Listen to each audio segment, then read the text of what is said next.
Olá! Hoje a gente vai mergulhar num assunto fundamental para a educação no Brasil, a Base Nacional Comum Curricular, a famosa BNCC.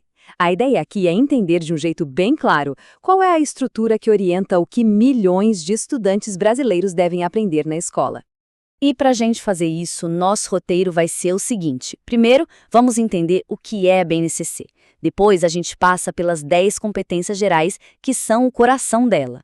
Em seguida, vamos ver como isso funciona na prática para a criançada da educação infantil, com os campos de experiência.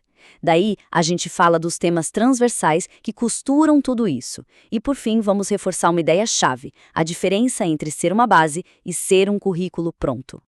Então, vamos começar pelo começo. O que é a BNCC? Para ficar fácil de entender, vamos pensar numa analogia. Imagina a construção de uma casa.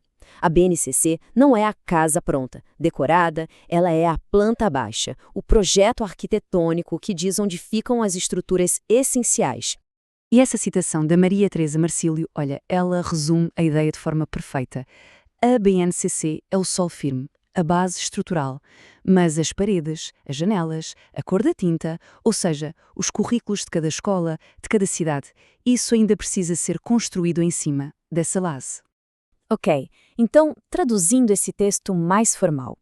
Na prática, a BNCC estabelece um piso comum de aprendizagem para todas as escolas do Brasil, sejam elas públicas ou particulares. Ela garante que, não importa onde o estudante more, ele tem o direito de aprender um conjunto de conhecimentos e habilidades que são considerados essenciais. É uma questão de equidade. Agora, vamos olhar para o alicerce dessa construção toda. O que sustenta a BNCC são as chamadas 10 competências gerais. Elas são as habilidades que todo estudante deve desenvolver ao longo de toda a sua jornada escolar. Mas, antes de listar quais são essas competências, é super importante a gente entender o que a BNCC quer dizer com essa palavra. Competência, aqui, não é só saber uma fórmula de matemática ou uma data histórica, é saber usar esse conhecimento, junto com habilidades, atitudes e valores, para resolver problemas reais do dia-a-dia. É o saber fazer, e não só o saber. E essa imagem aqui ilustra o papel delas de um jeito genial. Repare como as competências gerais estão lá em cima, como se fosse um grande guarda-chuva que cobre e influencia tudo que vem abaixo, desde a creche até o fim do ensino médio. E aqui estão elas. São 10 áreas que, juntas, buscam garantir um desenvolvimento completo da pessoa. Vai desde o conhecimento acadêmico tradicional até ao desenvolvimento da empatia, da cidadania, da capacidade de argumentar e de se entender no mundo digital. É uma formação bem integral mesmo. Beleza.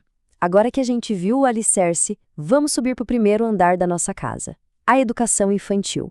Aqui a lógica é um pouco diferente, pensada especialmente para os bem pequenos. Na educação infantil, a organização não é por matérias, como português ou matemática. Ela é estruturada em 5 grandes campos de experiência.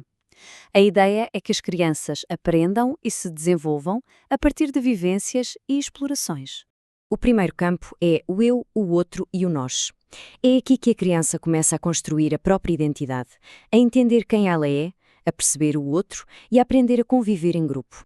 Depois, temos corpo, gestos e movimentos. Nesse campo, o foco é a exploração do mundo através do corpo. É o correr, o pular, o dançar, é entender as possibilidades e os limites do próprio corpo como forma de expressão.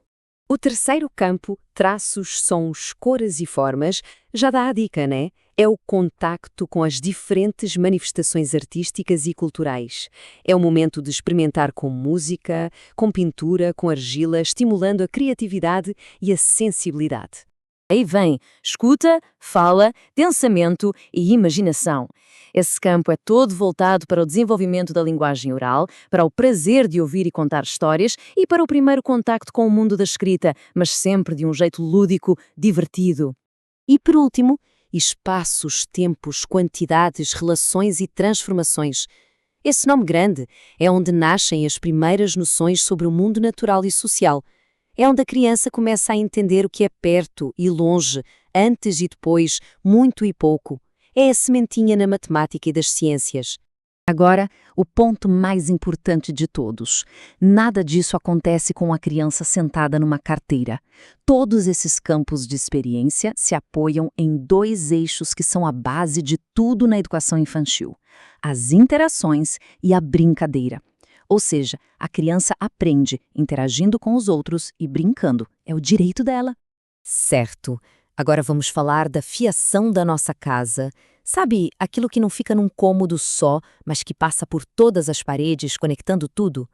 Na BNCC, essa fiação são os temas contemporâneos transversais. Esses temas são basicamente assuntos super relevantes do mundo de hoje que não podem ficar restritos a uma única disciplina. Pensa em educação ambiental, educação financeira, direitos humanos. A ideia é que esses assuntos apareçam na aula de matemática, de história, de artes, conectando o que se aprende na escola com a vida real. E aqui tem uma distinção que vale a pena entender. Transversalidade é uma coisa, interdisciplinaridade é outra. A transversalidade é como essa corrente contínua, o tema da sustentabilidade, por exemplo, que passa por todas as áreas sempre que possível. Já a interdisciplinaridade é mais como um projeto específico, quando a professora de geografia e o professor de biologia se juntam para estudar o rio da cidade, por exemplo. E o leque de temas é bem amplo. Eles estão organizados em 6 grandes áreas, como a gente pode ver aqui: meio ambiente, economia, saúde, cidadania e civismo, multiculturalismo e ciência e tecnologia. Ou seja, tem de tudo um pouco, desde educação para o consumo até ao respeito às diferentes culturas.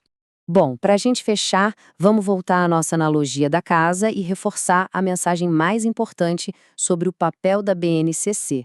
Essa imagem diz tudo. A BNCC é a fundação. Ela dá a segurança, o ponto de partida, a estrutura mínima. Mas ela não é, de jeito nenhum, uma jaula ou um roteiro engessado que prende a criatividade de escolas e professores. No fim das contas, a ideia é essa. A BNCC define o que aprender. O destino final que garante os direitos de aprendizagem de todos. Mas o como ensinar, ou seja, o caminho para chegar lá, esse caminho é único.